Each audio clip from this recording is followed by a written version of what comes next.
Arvoisa puhemies, nyt saa vihdoin puhelimen ottaa lapselta pois. Rajat on rakkautta ja erityisen paljon niitä tarvitsevat sijaishuollon piirissä olevat lapset. Lastensuojelulain uudistamisen ykkösvaiheessa on korjattu erityisesti kasvatukselliseen rajoittamiseen ja hatkanuorten palauttamiseen liittyviä epäkohtia. Ruutuajan rajaamista koskeva tavoitteeni on yksi lakiin nyt kirjattavista muutoksista. Jätin alkuvuodesta kymmenien muiden edustajien kanssa toimenpidealoitteen älypuhelimen ja muiden digilaitteiden käytön rajoittamisesta sijaishuollossa. Nyt lakiin tullaan säätämään sekä lastensuojelulaitosten että perhehuollon työntekijöiden oikeuksista ottaa lapselta puhelin tai muu laite pois.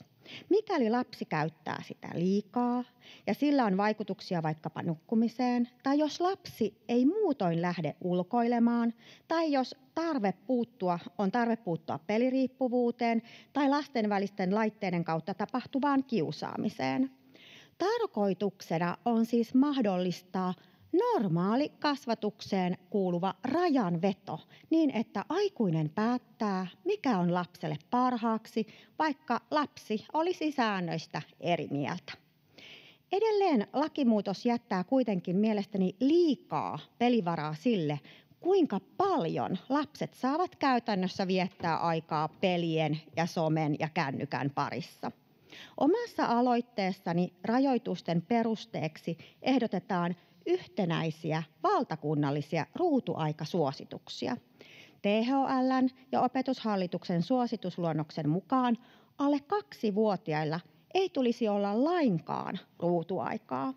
2-10-vuotiailla korkeintaan tunti päivässä, eikä 11-13-vuotiaillakaan yli 2 tuntia päivässä.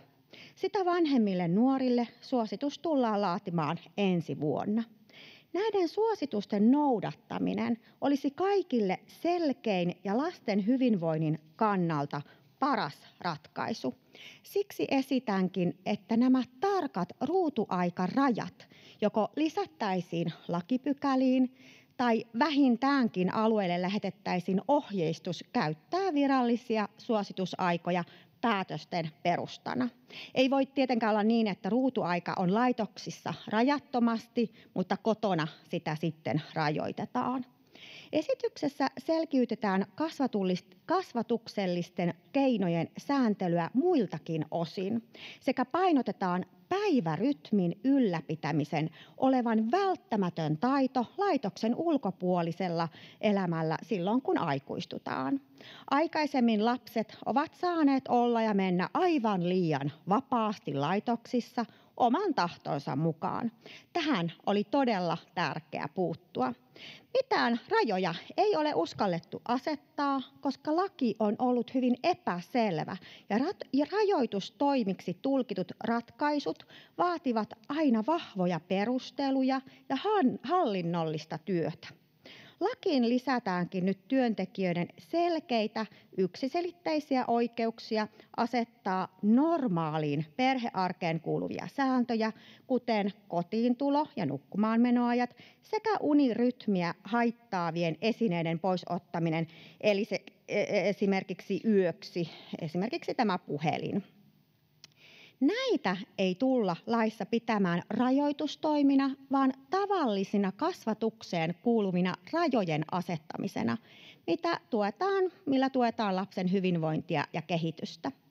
Arvoisa puhemies, lastensuojelun tavoite on parantaa lapsen hyvinvointia sekä edistää perheenyhdistämistä ja tavalliseen arkeen palaamista heti, kun se on mahdollista.